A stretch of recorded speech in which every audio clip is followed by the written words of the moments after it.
If you love stories about healing, about karma, and quiet transformation, please subscribe. I create many stories like this to help us pause and return to what truly matters. Thank you, from the heart. Now, let me ask you something that might sound strange at first. Have you ever lost something, or someone, and felt like your world was over?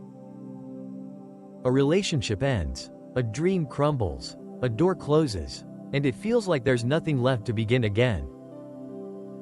But what if that ending was not a failure, but a quiet invitation to begin again? Today's story is about a man named Philip Ward. He had everything: a career, a family, a future that seemed certain, until one moment took it all away. And what he found in the ruins of that ending will stay with you long after this story ends. His name was Philip Ward. He was 42 years old, a heart surgeon, precise, respected, unshakable, at least, on the outside. He had a wife, Lena, and a daughter, Avery. They were his everything, until the accident. It was a rainy afternoon. Lena and Avery were driving home from school. A truck lost control. There were no survivors. Just like that, Philip's world ended. He stopped working, he stopped speaking, he sold the house, moved to a small, cold cabin in Vermont, where no one knew his name. Each morning, he would sit by the frozen lake, not to enjoy the view, but to feel the emptiness a little more. He wanted to disappear. Until one day, there was a knock on his door. An elderly woman stood there, weathered face, kind eyes. "I'm sorry," she said. "I thought this cabin was still empty." Philip nodded, didn't speak. She smiled. "My name is Eleanor. I live down the road. I bring soup to anyone who's hurting." He said nothing, but she handed him a thermos anyway. "You don't have to talk," she whispered, "but if you ever need someone to listen, I'll be walking by again tomorrow."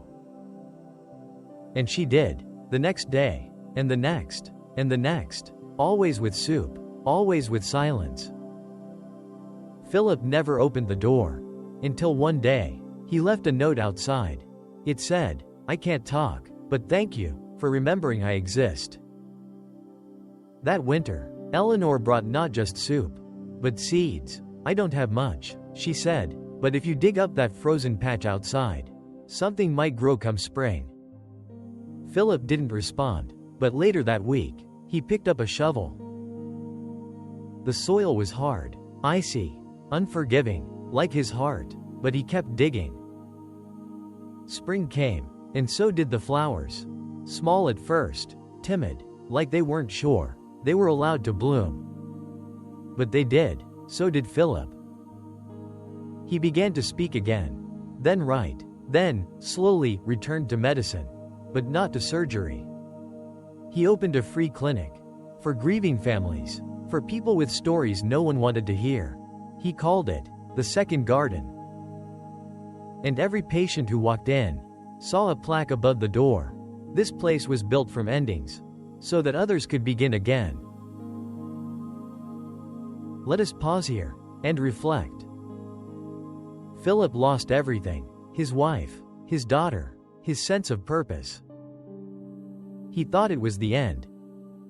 But, in Buddhism, there is no true end, only transformation. The Buddha taught, all conditioned things are impermanent. When one sees this with wisdom, one turns away from suffering. Dhammapada, verse 277. Everything that is born will pass. Every joy, every sorrow, all things are in motion. But impermanence is not a curse. It's a gift. Because without endings, there would be no space for new beginnings. In Philip's story, grief buried him, but one woman, with kindness and silence, gave him a seed. Not just of flowers, but of rebirth. This is karma in motion. Not just, you get what you give, but your actions become your path. The act of planting, of showing up, of giving, was Philip's way of returning to life. We often fear endings because we cling. We cling to people, to dreams, to roles, to identities. But the Buddha said, with attachment comes suffering. Letting go leads to peace. And peace is not the absence of pain. It is the wisdom to let pain become fertilizer for something new. What Philip lost could never be replaced, but what he created from that loss became his second life. So ask yourself, gently, honestly, speech balloon, what ending have you been running from? And what might grow if you stopped running? You don't need to get over it. You don't need to move on. But you can breathe, you can stay, you can grow, even here. Take a deep breath and ask yourself, what is ending in your life right now? Maybe it's a relationship, a dream, an identity you held too tightly. Maybe it feels like you're standing at the edge of a chapter you never wanted to write. And if that's you, I want you to hear this. Your story is not over. It may feel dark, lonely, empty, but even the earth must crack before seeds can grow. You are not broken, you are becoming. Philip didn't choose to lose, but he chose to return, not to his old life, but to a new way of giving. That is a spiritual awakening. That is rebirth. The Buddha never promised a life without loss. He simply showed us how to suffer well, how to turn pain into compassion. So now, I ask you, speech balloon, what ending in your life could become a new beginning, if, and only if, you stopped resisting it? And what if your greatest heartbreak wasn't the end of your purpose, but the beginning of your soul? Let's make space for others now. If you've ever felt lost in an ending, leave a seedling in the comments. Let it be your sign that you're still here, still becoming, still blooming. And if you've ever made it through something you thought would destroy you, share a word of hope for someone who's still in it. You never know who's reading. Now here's a question meant to stir the heart and maybe even cause debate. Is suffering meaningless, or is it the soil from which wisdom grows? What do you believe? Let us know. All answers are welcome, as long as they come from the heart. If this story touched you, share it with someone who's grieving a loss, not to fix them, but to remind them they are still alive, and that means they still get to begin again. And if you want more stories like this, Buddhist stories of healing, karma, and transformation, subscribe to this channel.